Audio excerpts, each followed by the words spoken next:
Salut à tous, alors nouvelle petite vidéo après quelques temps déjà, puisque nous sommes déjà le 20 décembre et on s'était arrêté le 30 novembre la dernière fois.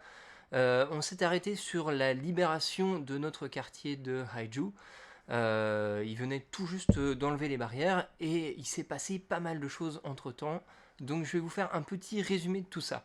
Donc d'abord pour cette rouverture de quartier, ça a été vraiment impressionnant puisque le matin on était complètement encerclés dans notre quartier, on nous encourageait à ne pas sortir, etc. Et le soir même, ils avaient enlevé la plupart des barrières et tous les restaurants et les bars ont rouvert le soir même. C'était vraiment comme si quelqu'un avait appuyé sur un bouton fin de la pandémie à Canton et tout avait rouvert d'un coup. C'était vraiment très impressionnant. Et pour nous, c'était vraiment une aubaine puisque on voulait faire une petite séance photo avec Di encore enceinte avant qu'elle accouche, étant donné qu'elle était déjà à 8 mois de grossesse. Donc le 2 décembre, on a pu faire cette fameuse séance photo et on en était vraiment ravis, c'était complètement inespéré pour nous. Et alors, bien sûr, on avait toujours très peu d'informations sur ce qui se passait exactement, la situation.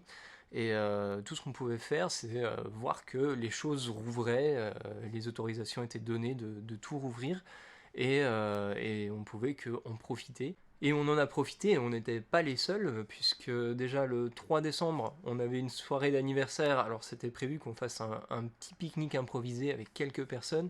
Au final, ça s'est fini dans un restaurant-bar, on était au moins une cinquantaine.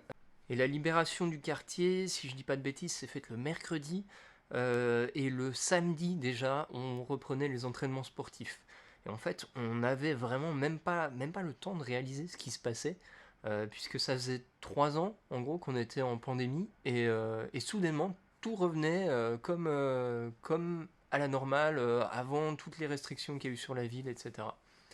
Les réceptions de commandes aussi ont pu enfin reprendre, et j'ai un colis de céréales, en l'occurrence, qui a mis plus d'un mois à arriver, qui est arrivé le 5 décembre, et ça faisait, oui, donc vraiment un mois qu'on essayait de le passer. Alors on a essayé de passer des voisins, ensuite on s'est dit peut-être on peut essayer de passer par-dessus le mur, enfin, pour qu'au final il se retrouve bloqué à un endroit, et ça a mis plus d'un mois du coup entre le moment où je l'ai commandé et le moment où je l'ai vraiment reçu. Et vraiment, au niveau des restrictions, tout continuait d'aller très vite. Le 7 décembre, on n'avait plus besoin de scanner un code pour montrer qu'on avait un code vert pour rentrer dans le métro. Ils ont enlevé toutes les affiches de scan de code de partout, y compris le métro. Et bien sûr, ce qui devait arriver arriva, avec ce relâchement très soudain de toutes les mesures d'un seul coup.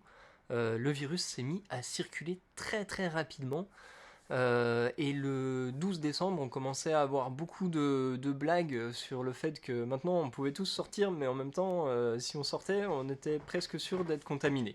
La plupart de ces blagues, c'était un jeu de mots sur le fait que, en chinois, positif, au sens médical du terme, ça se dit Yangshin. Et Yang, c'est aussi le même mot pour le mouton.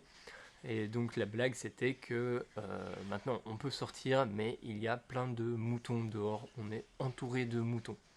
Et donc ce lundi 12 décembre, d'un côté on a de plus en plus de blagues sur le fait qu'il y a plein de positifs dehors, et d'un autre côté on a dit qu'il commence à se sentir pas très bien. Et elle fait un test. On avait réussi à acheter quelques tests. Alors oui, parce que j'ai pas précisé, tout est en rupture de stock. Tout ce qui est en rapport avec la fièvre, avec la toux, avec se tester au Covid, etc. Tout est en rupture de stock. Mais on avait acheté une boîte d'autotest juste avant que tout ça n'arrive, quand il venait d'être disponible. Donc on avait encore un autotest, on a fait le test le soir, elle était négative, mais le lendemain matin, donc le mardi 13, Di était positive au Covid-19. Et le mercredi soir, c'est à mon tour d'avoir une grosse poussée de fièvre. J'étais négatif également au départ, et le lendemain, je me suis retrouvé aussi positif au Covid. Donc on était tous les deux positifs au Covid au 14 décembre. Et jeudi matin, donc le lendemain, Di se réveille avec des contractions de plus en plus régulières. Du coup, on a décidé de partir à l'hôpital. On les a appelés avant quand même, au cas où. On leur a dit qu'on était positif au Covid. Ils nous ont dit, bah venez quand même, vous n'avez pas le choix. Hein. Et donc voilà, je vais vous expliquer dans la prochaine vidéo comment ça se passe en Chine à l'heure actuelle quand on est positif au Covid et qu'on doit aller accoucher à l'hôpital.